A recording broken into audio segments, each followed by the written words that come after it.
Vidya News Now. Our top story tonight. Video game archivists, Hidden Palace, are no strangers to acquiring and dumping prototype versions of video games, even those that were cancelled because they simply weren't good enough, unearthed like Ivan Ooze's sweaty ass crack and laid bare for everyone to see. It is thanks to their determined efforts that everyone has access to a Spyro Year of the Dragon prototype, where the player is told to pay fat ducats or the chick dies. It is an excellent resource for studying the process of game development and a goldmine of downloads for classic video games with only 6 bytes difference from the final release.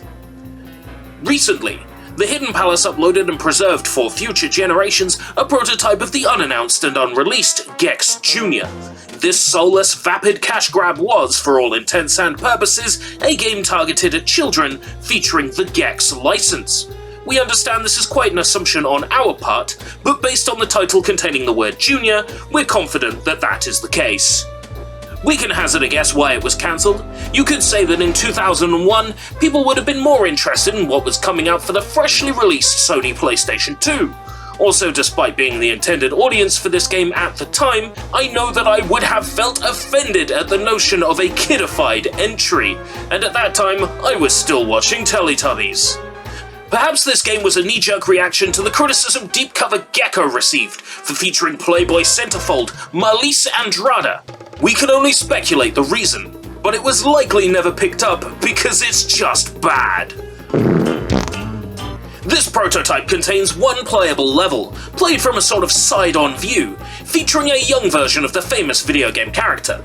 Not a single thing appears to be finished. The music is a hot mess, the textures do not gel, the gameplay is basic, and the voice acting is, hopefully, placeholder. Gecko stepping for Blue's Clues. But the demo does give us a window into what we can only assume was a very early point in development, perhaps even just a pitch. If a publisher had greenlit this for development, they would have to have been of subpar intelligence. Also, the demo itself does not contain any references to the publisher or developer. Not even the people who worked on it appear to be proud of what they've made. A short moment of self-awareness, perhaps. At Vidya News Now, we're all about preservation. The work that Hidden Palace performed in restoring this degraded prototype is simply amazing. We're also interested in the bizarre development processes of the past and the crazy risks that publishers and developers would often take.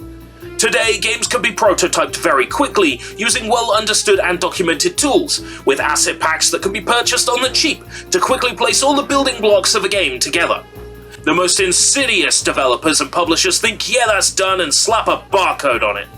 But back when this demo was created, it was likely made by a small team in a matter of weeks. No small feat.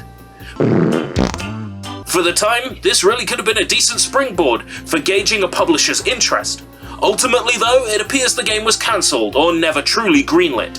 While many might have wanted to see this game release, in all fairness, it would have been considered poor taste for any publisher to perform such a brazen act of terrorism so soon after the September 11th attacks.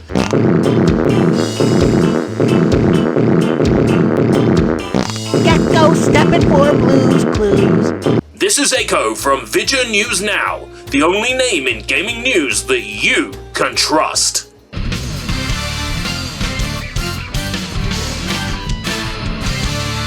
Vidya News Now.